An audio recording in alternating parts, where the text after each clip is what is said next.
Good morning, Colfax, and welcome to the show for Monday, May 10th. Today, wild animals inspire reporter Lilly Nellist to investigate how we can take action to protect both wildlife and wildlife habitat.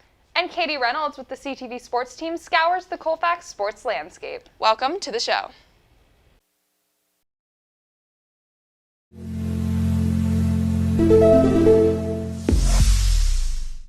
The ASB Jackbox video game tournament got off to a good start last Tuesday and came to a close on Friday, where freshman Jillian Brunoli just edged sophomore Kyle Scholes for the title by 1 point.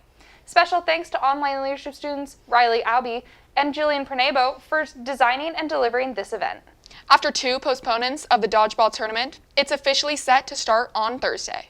The tournament will run Thursday and Friday, with the finals on Tuesday, May 18th. Our CTV reporters will be there to cover the action for next show. If you have a registered team, please sign up for Mr. Wolf's intervention and head to Gym A to battle each day. Unfortunately, no audience is allowed. Players with masks only. In a couple of weeks, yearbooks will start showing up at the houses of those who ordered them. But it's not magic. Here's Mr. Wolf with this yearbook up message. Thanks, Mary. In only a few weeks, you'll take in the pictures housed in this time-honored documentation of a school year, the yearbook. The fact that we have a yearbook this year is nothing short of a miracle. 5 dedicated students, including Editor-in-Chief, Senior Peyton Mullen, and reporters Presley Barker, Gracie Clark, Ella Walsh, and Cassidy Rittenhouse, worked tirelessly to make it happen, and I'm grateful they did. The fact is, if we want to maintain this tradition of a printed yearbook, Colfax needs way more dedicated students to contribute to it. If you like attending events, being where the action is, you're responsible, can work independently, like to shoot compelling pictures, and learn about page design, then please join me tomorrow during intervention for a yearbook interest meeting. This meeting will decide the fate of yearbook at Colfax High School. We're particularly interested in current sophomores and juniors because you'll be the upperclassmen shaping the school year and thus the story to be told in a yearbook. Again, join a few returning yearbook students to figure out how we can keep this tradition going. Intervention tomorrow in the Media Hub. I hope to see you. Have a great day. It's a busy week at Colfax. The Powder Puff game will be held this Wednesday with kickoff at 7 p.m. in Marson Stadium. The Senior Sunset event will follow, so we hope to see all of the seniors on the field or in the stands. Powder Puff uniforms will be delivered to players and coaches on Monday and Tuesday during first and second block. For anyone who is not a coach or player, Wednesday is a Powder Puff Spirit Day. Make sure to wear the colors of the class you're supporting. That's pink for juniors and, of course, purple for seniors. Any splash of those colors in your wardrobe is a nod to that team. I will, of course, be sporting a lot of pink. Following the Powder Puff game will be the Senior Sunset. Parents Club is providing an ice cream bar, and the sophomore leadership class will be serving it up. 2 weeks ago, the Changemakers Club hosted Eco Week. As a part of the festivities, leadership brought into the wildlife rescue organization Wild Things. Reporter Lilly Nellist went behind the scenes for this report.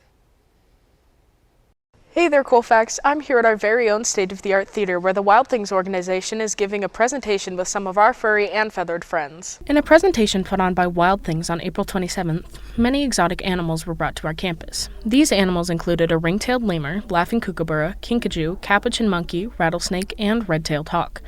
Gabe Kirshner, the founder of Wild Things, located in Weimar, is dedicated to educating the public about the state of our environment, spreading awareness about endangered species, and the dangers of illegal exotic animal trade. Kirshner says that educating the public about the dangers of illegal animal trade is a very important part of his mission with Wild Things.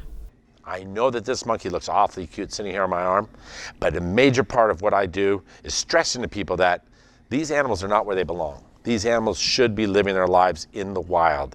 That's not a knock against zoological parks, because they're serving a role too in educating the public and in propagation of endangered species and whatnot. But in essence, it's very important to me that people understand this is not a pet. This is a creature that should be living in Costa Rica. The more I work with monkeys, the more I love my dog. That's my favorite thing to say. So that's little Darwin. Oh, good boy. With illegal animal trade being a problem all over the world, the issue comes down to the way each person treats the earth around them. If there are more efforts towards conserving animal habitats, these species have the potential to thrive and repopulate in the wild, virtually unaffected by human impact. Krishna made it abundantly clear that there are many ways our population can help these animals. I say the biggest thing that we can do right now to help the environment is stop being so disposable. Stop using disposable things like plastic. Plastic is just such a waste. It's something that you buy a Gatorade, and you get that one Gatorade and you're hot and thirsty and you drink it, and then that bottle stays on our planet for the next 300 years. That little plastic bottle. There are so many small ways young people can help spread awareness about our environment, and another one of those ways is supporting organizations based around education and improvement of our world. Organizations such as the World Wildlife Federation make it their mission to conserve nature and reduce the most pressing threats to the diversity of life on Earth. Donating or volunteering with them, or any organization, can help further their mission and better the world, one step at a time. To learn more about the ways you can support local wildlife and environmental conservation efforts such as Wild Things, check out one of the many local organizations like South Yuba River Citizens League, which aims to protect the Yuba River and its natural habitat. I know I'm going to make changes in my daily routine in an effort to save these beautiful animals. With camera ops Izzy Volpe and Justine Romer, and editor Kylie Powell, I'm Lilly Nellist for CTV, signing off. The kookaburra bird was pretty cool, but my personal favorite had to be the red-tailed hawk. Me too, Mary. Katie has been keeping a close eye on how our own birds of prey, the falcons, are doing in the world of athletics. Here's Katie with this week's CTV Sports Update. Welcome back to CTV Sports. The girls basketball team continues to roll on their winning streak. Last week on Wednesday, they took on the Division I Granite Bay Grizzlies, where Christian Carlisle put up 17 points in the first half to lead Colfax to a 47-39 victory. Over the weekend, they faced St. Francis, another Division I team. This week, you can see them play Wood Creek at home on Friday at 7. The softball team pulled out 2 huge league wins last week after an extra inning battle on Monday against Center, resulting in a 6-5 win. It was off to Bear River on Thursday. The team found themselves down 7-1 going into the bottom of the 5th inning and rose to the challenge with a 10-run inning of their own. Contributing to these runs were junior Alex Hooper's grand slam and senior Sophie's 3-run home run. The Falcons ended up beating the Bruins 11-8 and continue their win streak. The girls play Granite Bay on Saturday and will face off against Lyndhurst at home tomorrow. The girls' soccer team is living up to their championship pedigree and showcases a variety of standout players. Reporter Gabby Biittner got out to the field to bring you this season highlight. The girls' soccer team has fought their way through the season, facing opponents they had never seen before and teams that are longtime rivals. As the season starts to come to a close, we look back at some of the memories and things that have stood out this year. This season, what has stood out to me about our players is just that how the seniors and upperclassmen have taken leadership of the team. We have a lot of freshmen and sophomores and younger players on the team, and they've really stood up and taught them what it means to be a part of our program. The girls' team currently holds a record of 3-0 in league, and with 6 games left in the season, including matchups against Bear River, Nevada Union, and Center, 4-year senior Faith Mora has some goals and aspirations for the team to finish the season off strong. Probably in the next couple of games, I'd say go undefeated in the next couple of games. That's probably the biggest goal. We don't have playoffs this year, so we can't really go anywhere after league. So I would probably just say with an undefeated last little segment right here. Despite the challenges, the girls have persevered and stayed optimistic, making steady progress throughout the season, with a young team consisting of 2 freshmen, 2 sophomores, and 6 juniors. This team is special because we're pretty young. We have, I think, five or six seniors, so it's a good amount, but we're still pretty young. We have a lot of people that are new to the team this year as well. I'm really proud of all the progress we've made, as well as like having such a short season, short notice of getting ready. Looking back on a season is always an emotional time for players and coaches, but especially for seniors. The team will graduate 6 seniors this year. Senior night has already been celebrated on April 29th, where they took down league rival Center 3-0. Looking back on this year, although it's hard to play without a league title or a section playoff berth on the line, I think we'll just look back with a lot of gratitude and thankfulness that we were able to have a few more matches together as a team. Reporting on a girls' soccer team with aspirations of an undefeated league record, I'm Gabby Biittner with camera op Mary O'Rourke. Our varsity women's track and field team has been nothing short of outstanding, bringing home the gold from the Hayse Ostrom Nevada Union Invitational that featured 14 schools. Standout performances included Biittner's first place in the 1600, Elias McCord's first place in the 300 hurdles, and the women's 4x400 team of Shaylin Ackerman, Macy Hyman, Jade Biittner, and Elias McCord continues to chalk up win after win. On the boys' side, Benton Stocks brought home 2 first-place wins in both the 110 and 300 hurdles.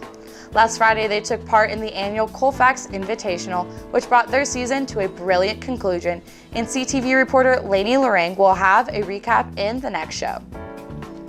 The boys' basketball team went on the road to Natomas and played a very quick, athletic Nighthawk team. It was a seesaw battle from start to finish, and senior Sam Baldoni's 14 points and tough inside play led the team, and senior Benton Stocks kept the game close with 10 points of his own.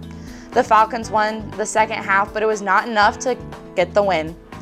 The team turned their attention to Western Sierra Academy, who has on a 3-game win streak, and looks forward to play a local rival of Placer on May 15th. The baseball team has been training hard all year, which is obvious when they take to the field. To see how their season has unfolded, we join reporter Sophie Link. The Colfax boys baseball team is having a championship caliber season. The team is currently 13-6 with highlight wins over Bear River, Nevada Union, Truckee, Marysville, and Center. Head coach Chris Nave is leading the team's steady improvement with hopes of finishing atop of the PVL standings. Some of the top highlights from the season so far have just the Nevada Union, the first game, the 2-1 win, and then the walk-off win against Truckee earlier this week. Those were huge. Those were big wins of our good teams, and that was great. That showed the kids that they can compete and beat the bigger schools. Coach Nave knows senior leadership is key to a successful season and pointed to senior Anthony Packard, who is 6-0 as a starting pitcher, a solid catcher, and a team leader as a great example. Coach Nave encourages his team to do the work day in and day out, and the wins will come. He is proud of his team for embracing this philosophy. Colfax is currently first in the league with only 5 games to go, and a tough center game on the slate for today. Senior Nolan Muley knows what's at stake for the rest of the season. We want to go undefeated. We're on a win streak right now, so we want to keep it going. Definitely create some more team dynamic. And hopefully if playoff comes back, we can roll into playoffs and play well. With all of last season getting canceled due to COVID, this Falcon team knows there are no guarantees of playoffs, but are grateful every time they get to take to the field and play the game they love. The seniors are tuned in to how special this season is, as it will be their last at Colfax High School, and they know they'll miss it when it's over.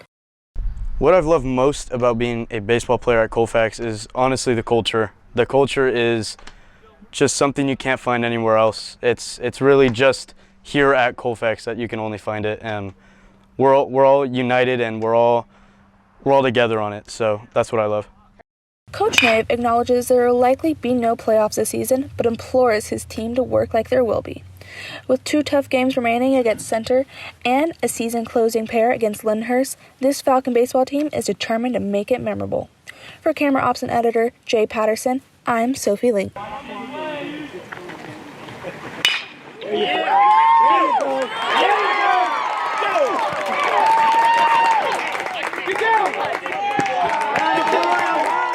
That's all we have for you this week, Colfax. Until next time, I'm Katie Reynolds. The opportunity to submit a memory or artifact in the 10-year time capsule has been extended for this entire week. Here's the capsule that was created by Mr. Kinsey and the Medal students. This is our opportunity to contribute to something that will help put this moment in context in 10 years. You can submit a picture with an index card that explains what that image meant to you, a small artifact with a brief explanation, or just fill out an index card to share a story or moment that will help students and staff understand what this year was like for you, your family, and your friends. Sophomore leadership students will be in the quad at lunch all week with materials, or you can drop something by the table. There are still a couple spots left for the class mini mural project for seniors, juniors, and freshmen. Online students, your canvases are in the office ready for pickup if you have not already picked them up. The final workday in Mrs. Ortega's art studio is Tuesday, May 11th. Please do not go into Mrs. Ortega's studio without signing up and having a designated art project. So in other words, don't go to Mrs. Ortega's just to hang out? Exactly. Yesterday, we celebrated Mother's Day, and everybody at Colfax Television would like to give a huge shout out to all the mothers on campus who work to make our lives better every day and do the same for their families at home. Thank you for tuning in, Colfax. Next week, we join a multi-talented family as we shine the Falcon spotlight on the Stocks. And we hit the hardwood with girls and boys basketball teams. For Megan Towne, I'm Mary O'Rourke. Have a great day, Colfax.